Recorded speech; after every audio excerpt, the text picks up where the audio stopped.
Last year, my 35 female in-laws tragically passed away in a car accident, leaving behind a huge amount of inheritance to me, my husband, 35 male, and my kids, 7 female and 5 male.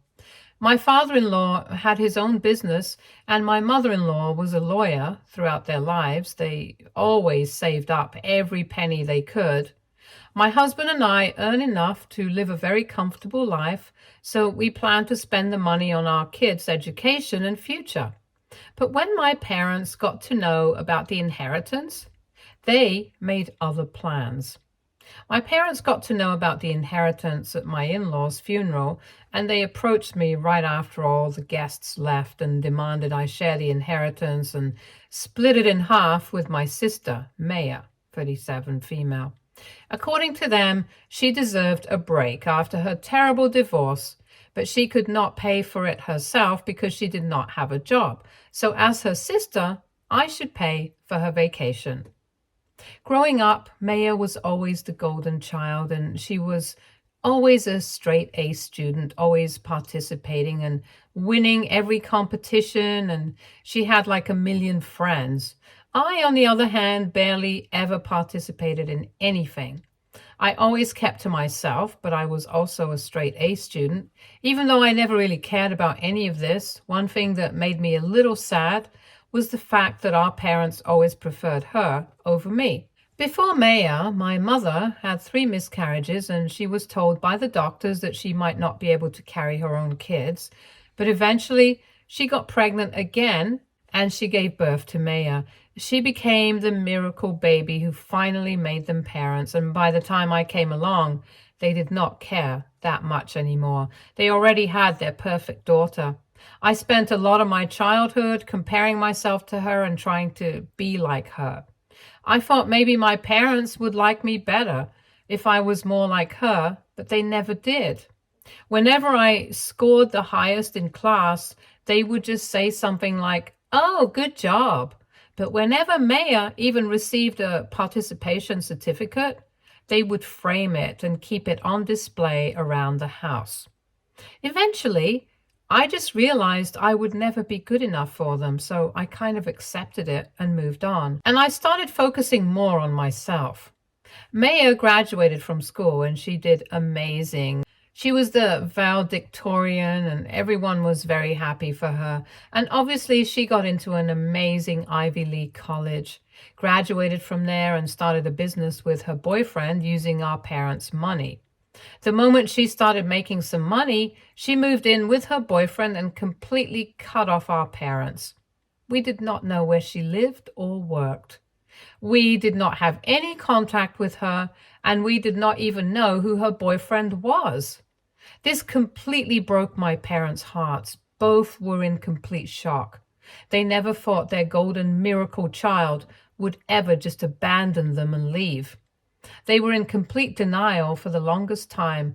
Then they just acted as if nothing had ever happened and everything was perfectly fine. 2 years after this, Maya returned and our parents were overjoyed that their daughter was back. But that was only momentary. A few days after her return, she sat down with our parents and asked them to lend her some money for her business. She promised she would pay them back, and they gave her way more than she asked for. Everyone was happy, but then the next day, Maya was gone again. Over the years, we heard stuff about Maya, but she never reached out to us, never called, never even sent a postcard. But last year, after 15 years of no contact whatsoever, she showed up unannounced to our parents' house. They were shocked to see her, but they let her in and she told them about whatever happened in all those years. She got married to her boyfriend and the business was going really well at first. They were making a lot of money, but eventually the business failed for whatever reasons, and both she and her husband were jobless and they grew distant over time. Apparently, he started spending his nights at bars with his friends, and she was always left alone at the house. And she ended up cheating on her husband with one of his friends, which resulted in a nasty divorce and a lot of drama. She came back because she did not have any money or a job or a place to crash, and she was hoping she could move in with our parents again. Without giving it a second thought, they let her move back in after she had been gone for 15 years, and honestly, I was not even surprised. Then, at my in-laws' funeral, they asked me to give her half of our inheritance because she deserved a break after her divorce, and she could not pay for her vacation because she was broke and had no source of income. I laughed at their faces and I refused to give her anything. I let them know that the money we received was completely for our kids, and if they have a problem with that, then it is just too bad. My mother screamed at me and said things like, I owe them this because they raised me and they looked after me all my life, and if I did not give Mayim the money, they would completely cut me and my family off. And so they did. I do not care that they cut me off, but I genuinely feel very bad for my kids because they love their grandparents. But there was really nothing that could be done. Around 6 months after this incident, I received a phone call from my mother, and I figured that she was calling about my sister, so I did not bother to pick up the call. The next day, I received a call from my father, which was extremely confusing because he has almost never called me unless it was an emergency. So I picked up the call, and without wasting a second, he went on talking about how Maya got a new boyfriend and she took a lot of money from them, left their house, and cut off all contact with them again. He said she had been gone for 2 months now, and that him and mother wanted to meet me for lunch to apologize for cutting me off. He tried to convince me to let them back in my family's lives, but I had absolutely no interest in any of this, so I waited for him to get done, and I told him that it would not be possible for them to be a part of our lives anymore, and I cut the call. Maya leaves and comes back and leaves again. This is her pattern. And my parents only love me and my family when Maya chooses to ghost them.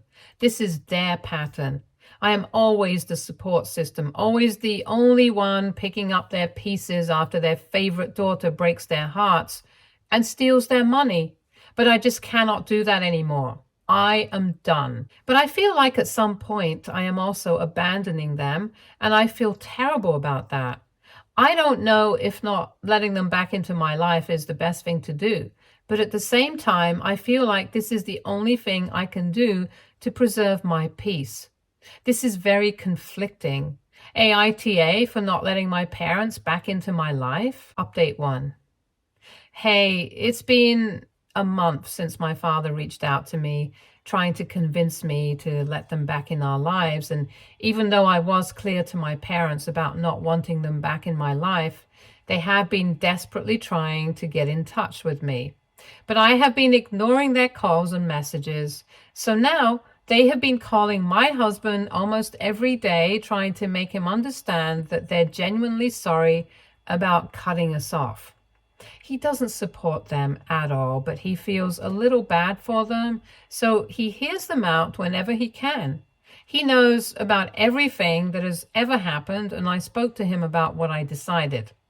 I told him I was having second thoughts about cutting them off, but he thinks I should not change my mind if I feel so strongly about this situation.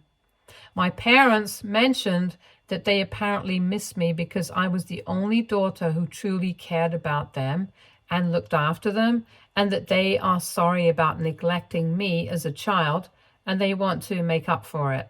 I really do not care anymore. I know they don't mean any of these things, and the second Maya shows back up, they'll forget about me and discard me like always. If they genuinely wanted to make up for anything, they should have tried when there was time. But it is just too late now. I want nothing to do with them anymore. My kids have been a little upset about not seeing their grandparents, but I think they can understand that something went wrong between us. I would not mind if my kids eventually want to have a relationship with their grandparents, but as of now, I prefer having no contact with them. I need this time to process everything and decide what to do next. Update 2. Hi, it's been almost 4 months since my parents reached out to me trying to convince me to let them back into our lives. And it has been a while since my husband stopped picking up my parents' calls, but they never stopped trying. Every time they call, my kids ask me why we do not get to meet grandma and grandpa anymore, and I never really know what to say to them. I finally broke down and picked up my mother's call the other day. I heard her crying over the phone. She somehow managed to catch her breath and told me how much she misses me and my kids. I kind of felt bad for her after hearing her crying voice. I agreed to meet her and my father over lunch at a nearby restaurant. I met them the next day, and they were almost too sweet. They had never been this sweet or friendly with me. I was expecting screaming, crying, blaming, and a lot of cursing, but to my surprise, that is not how our conversation went. My father apologized for everything that has happened to date. He said he felt terrible about neglecting me and that he understands he should have been a better father to me, and my mother was mostly quiet throughout the lunch, which was very out of character for her. All she said was that she was sorry for everything and that she should have prioritized me more.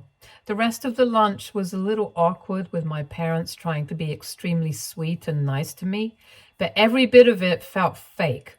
I could not shake off the feeling that they would run away the second Maya returned, so my mind was already made. Before leaving, they asked me if I would be reconsidering letting them back into my life, and I told them that I would not. They did not say anything else and left. I hope I will finally be able to live a life without any drama that involves my sister or my parents. Update 3. So it has been a month since I finally met my parents again and let them know that I am not interested in letting them back into my life. And they seemed all right with it, but I was obviously wrong. When I told them I did not want them back in my life, they heard if they tried hard enough, I would let them right back in. They have been constantly calling me and my husband. We have blocked them everywhere, and they have new numbers to call us with. I got tired of this constant annoyance, and I picked up my mother's call and told her that I was not interested in having them back in my life for now. I told her I needed some space and time to think, and I would contact them when I was ready to talk. And in the meantime, they should not try to reach out to me unless it was an emergency. I also warned her that if they do not stop bothering me and my family like this, I will file a restraining order against them, which finally made them stop calling us all the time. My kids do not ask about them anymore. I think they understood that I got a little upset every time they spoke about them, so they stopped. To be honest, I miss them. They are my parents, and I've spent a very long part of my life around them, but I am just so tired of being the discarded one. I think I deserve to have a family that truly loves me and isn't just after me for their own benefit. Maybe eventually we'll be able to talk again, but I cannot do that yet. I need a lot of time away from them. Also, many of you wanted to know about my relationship with Maya. Well, we were never close, but she was my older sister, so I always looked up to her. As a kid, she was this huge deal for me. She was perfect in my eyes as well. I wanted to be like her. I used to copy everything she did for the longest time. I admired her, but she did not like me that much. She always tried to make me feel terrible about myself. Every time I felt good or even all right about something, she was there to make me feel terrible about myself. She would always remind me that I was ugly, I had acne, I was unpopular, and that I would never be able to match up to her. And every time I told my mother about whatever Maya said to me, she would just laugh it off by saying something like, "Oh, she's just your sister. She doesn't mean it. She's just joking." Maybe she was joking. Maybe that's just what siblings do. But what about the part where it hurt me? The person I looked up to and admired so much always said such terrible things to me. All of this was still fine, but she made out with my first boyfriend, and that ruined every speckle of love and admiration I had towards her. I was 14 When I got my first boyfriend, Maya was 16. He came over one day and she was there as well. I went to the kitchen to do something and came back to catch them making out on the couch. I was very angry at him, but that was not the worst part. My very own sister broke my heart into a million pieces. Why would she do that to her youngest sister? And it did not stop there. Whenever I liked the boy, she needed to get with that guy. And every time I had a boyfriend, she made passes at them. So the pure admiration and love I had for my sister turned into nothing but disappointment, anger, and hatred. So every time she did something terrible, I was not surprised. Update 4. Hi, it has been 3 weeks since I last spoke to my mother, and I was honestly so dumb thinking she would understand what I meant by emergency. So last night, as we were about to sit for dinner, someone rang the bell. We weren't expecting anyone, so we were confused. My husband got up and opened the door, and he called out to me. I went up to the door, and there my parents were, and so was Maya. My father was holding a bottle of wine, my mother was carrying some food, and Maya was just standing there. They all looked so happy, and my mother screamed with excitement, stating Maya was back. I could see that. She was standing right in front of me with that annoying grin on her face. They invited themselves in and headed right towards the dining hall. I kind of just froze right in front of the main door because I could not understand what just happened. After a few seconds, I followed them into the dining hall and I saw my parents hugging my kids, who seemed a little uncomfortable. I stopped my parents and took the kids upstairs to their rooms and asked them to play with their toys for now, and I told them I would take them downstairs for dinner in a while. The kids went on to play, and I went downstairs into the dining hall where my parents and my sister made themselves comfortable. I asked them what they thought they were doing, and they acted all clueless as if nothing had happened, and they did not know what I was talking about. All they could say was, Maya is back. It took a lot of strength in me to keep my cool and be calm, whereas in reality I wanted to scream and tear their heads off.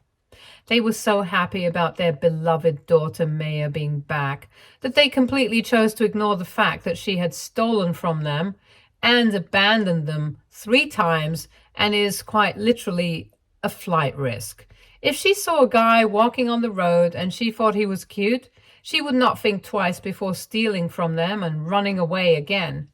But my parents were blind when it came to Maya. She could do no wrong in their eyes. It is all right that she stole and ran away. It can be forgiven and forgotten completely. I just could not believe them. Are they really that blind? Could they really not see her pattern? Anyway, they went on talking about how their darling daughter Maya was in a very serious relationship with this married man who promised he would marry her and give her everything she wanted. He asked her to move in with him, and he made her pay the house rent all the time, which she did with our parents' money, but he was never around and always too busy with that wife of his, so she got bored and she cheated on him with another man. Then the married guy broke up with her, so she moved in with the other guy who had a stable job and used to earn a decent amount. But Maya did not have a job, so she used to sit around at home doing absolutely nothing. Eventually, she got bored of this guy as well, and she cheated on him with his younger brother. When the guy found out about this, he broke up with her and kicked her out. After all of this, Maya came back to our parents, and they welcomed her with open arms. Of course they did. What else did anyone expect? Even after all of this, after everything she did to our parents, she was the definition of perfection. I knew for a fact Maya would leave again, and that would crush them.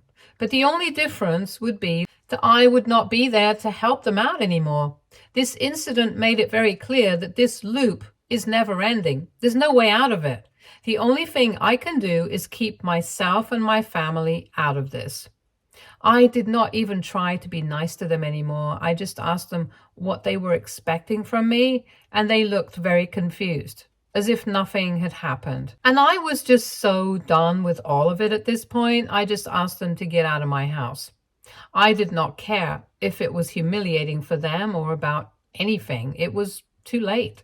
My family hadn't been able to have dinner because of their intrusion, and I just wanted them to be gone.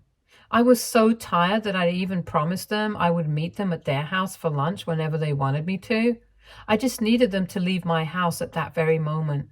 They were satisfied with my proposal. They said I should come over the next week, and I agreed, and they finally left. I will let you guys know what happens at lunch. Update 5. Hey guys, so I went to my parents' house for lunch the day before yesterday. I needed a day to process everything that happened at their house. So I somehow dragged myself out and drove myself to their house. I went in, sat down in the living room, and Maya sat right in front of me. It was awkward because no one was speaking. Then my mother came in and let us know that the food was served and that we should join them at the dining table. Then my father started trying to make conversation with me. He asked me about my husband, my kids, my job, and other similar things. After some chit-chat, everyone was quietly eating for a few minutes. Then my mother started speaking. She went straight to the point, and the point was the inheritance again. The reason they've been contacting and bothering me and my family for almost a year now was the inheritance. They demanded I give half of it to my sister, or as they called her, their golden child. According to them, my sister deserves that money. She has been through hell, and the only way she would feel better is if she got half of the inheritance. I reminded them that the inheritance is being kept for the kids and their future. It will be used for their education and whatever else they require. I also said that my sister did not deserve the money at all. And on top of that, she did not even know my in-laws, let alone deserve their hard-earned money. My mother just said that it doesn't really matter, and Maya did not need to know them to get their money. I was already pretty angry and annoyed with them, but I still tried my best to keep my calm and be civilized. I reminded them again that the money was for the kids, and me and my husband would use it for their schools, colleges, and whatever else they needed. After hearing this, my mother had the audacity to say that I would be wasting the money if I spent it on my kids because they couldn't pour water out of a boot if the instructions were on the heel. This is where I absolutely lost my mind. My kids really love their grandparents, and this is what their grandparents had to say about them. I was already so done with them, but there may have been a chance of us reconciling sometime in the future, but her saying things like this about my kids was crossing every possible boundary I had. I completely lost it and screamed at all of them. I called out my parents for being the worst possible parents to me. I told them how I felt about everything, how I felt about them always prioritizing Maya over me, how she always messed up and was never punished for anything. But on the other hand, even if I did not do anything, I was always screamed at. Nothing I did was ever good enough for them. But their darling daughter, who abandoned them time and time over, was treated like a princess and given everything she ever wanted. At this point, I was bawling my eyes out, and I stormed out of the house and drove back.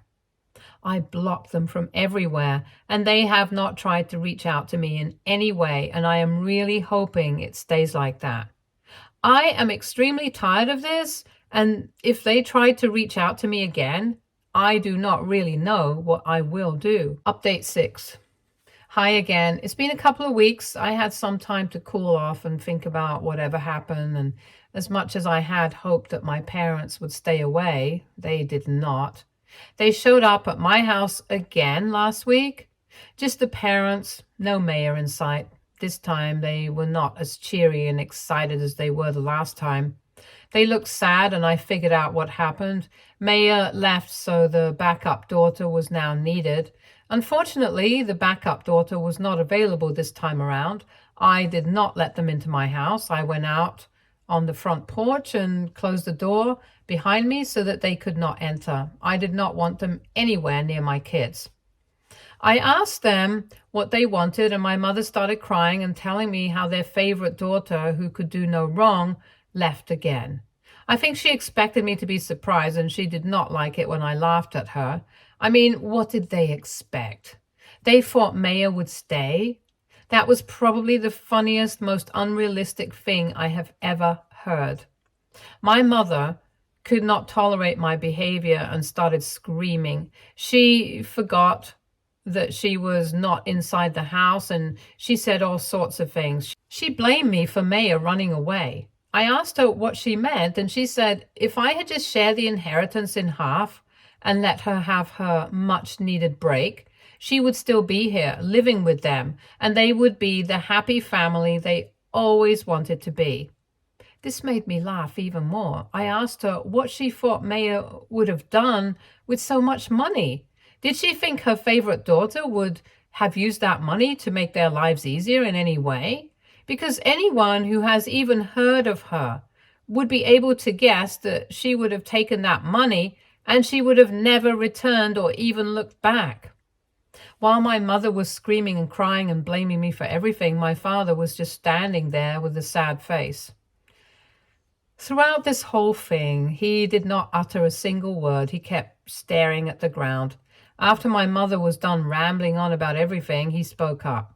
To my surprise, he said he was done waiting for Maya and that he realized that there was nothing I or anyone could have done that would make her stay back. Every time she got a guy, she ran away with them and he was done taking her in. He said the only reason he kept letting her come back and live with them was because my mother always begged him to do so. She always reminded him about the fact that Maya was their first child, the one who made them parents. But I did not believe a word he said. Even if this was what happened, he always seemed overjoyed by the fact that Maya was back. And he never tried to stop my mother from demanding that I give up half of the inheritance to her. I told him I didn't believe him, and he looked disappointed by that. After everything that has gone down, how am I supposed to believe any of these things? They don't make any sense. If he was so against it, he could have spoken up about it. He could have stood up for me. He could have been a good father to me, but he was not. Even after all of this, they asked to see the kids once before they left, and there was no way I would let them meet the kids again, especially after what they said. I politely asked them to leave, and I let them know that I would be filing a restraining order against them. I have given it time. I have waited and hoped that they would understand and I would not have to take any serious measures, but unfortunately, they have left me no choice. I have already filed a restraining order now. I finally feel like this huge weight has been lifted off of me. Sure, I feel a little sad about this, but I have had enough of all this. This was the only way I could have brought peace to me and my family. Stay tuned for more stories from Argo Relationships.